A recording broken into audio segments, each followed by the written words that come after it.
Voilà arrivé au bout du chemin législatif pour cette proposition de loi issue des travaux de notre Assemblée. Ces travaux qui, dans leur approche, avaient recueilli l'unanimité, car les recommandations étaient claires.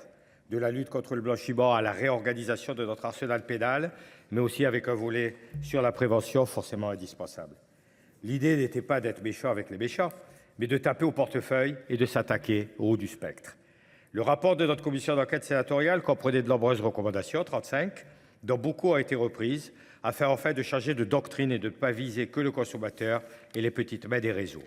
Réseaux qui génèrent de gigantesques profits par la vente de stupéfiants, mais opèrent aussi dans les trafics d'armes, le racket, la traite des êtres humains, le proxénétisme.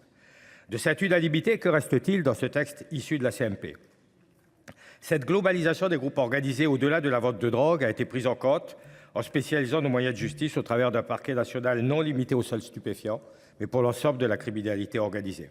Notre groupe salue cette vision à la juste échelle de ces nouvelles mafias et de la nécessité d'y accorder une attention particulière.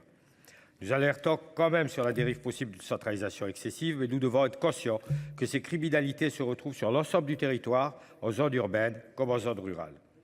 Notre groupe s'associe à la volonté nouvelle de s'attaquer enfin au haut du spectre, au blanchiment, à la corruption. C'est bien la raison qui nous a poussés en première lecture, malgré certaines réserves, à voter le texte.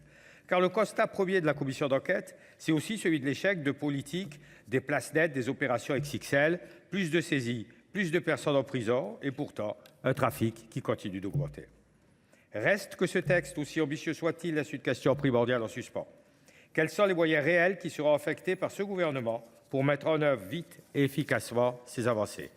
Il y a quelques années, nous avions créé une Jules Alco. Je ne ferai offense à personne en disant que la machine n'a que trop peu fonctionné, en raison justement d'un manque de soutien autant politique que matériel, financier, en ressources humaines.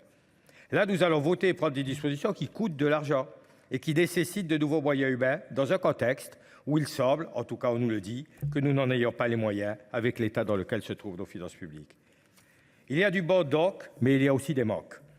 Nous regrettons donc que rien n'apparaisse dans le texte sur le volet prévention, sur l'urgence d'en faire une grande cause nationale, à l'attention des consommateurs d'une part, mais aussi d'autre part des personnes en grande précarité, qui sont la cible privilégiée des trafiquants pour devenir les petites mains de ces réseaux, le lumpen prolétariat de cette industrie. Rien sur des mesures d'information pour éviter l'entrée dans la consommation, rien sur le parcours de soins, sur la prise en charge des addictions, sur l'intérêt de légaliser ou de dépénaliser certains usages. Aucune mesure donc de politique de santé publique. Rien non plus sur le volet économique et social, pourtant discuté dans la commission d'enquête, levier majeur de la lutte contre le narcotrafic dont a très bien parlé Jérémy Baki. Rien sur la politique de la ville, rien sur la lutte contre les précarités, sur l'insertion par l'école et le travail. Enfin, rien sur l'accompagnement et le traitement social des victimes du narcotrafic et de leurs familles. L'autre volet important est l'introduction de dispositions qui nous paraissent bien trop gênantes.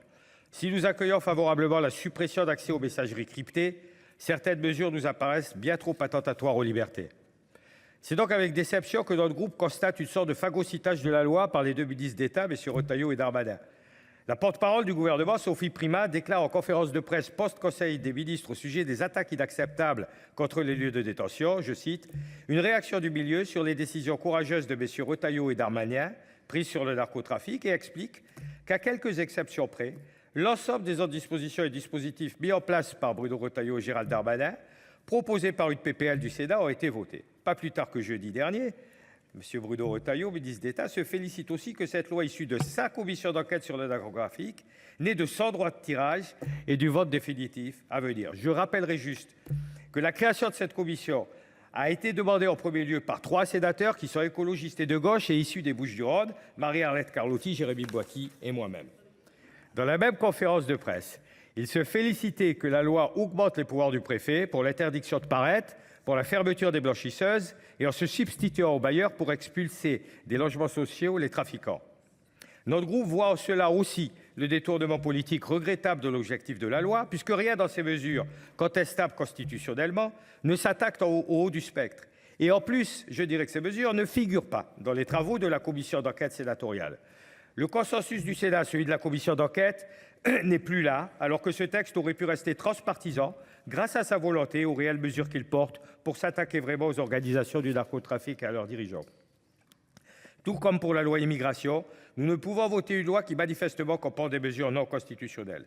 Nous répétons le danger que représente cette méthode qui cherche à écrire des mesures d'affichage pour rejeter la responsabilité vers le Conseil constitutionnel de censurer des mesures présentées à tort comme des outils naturels. Pour toutes ces raisons, notre groupe GEST s'abstiendra.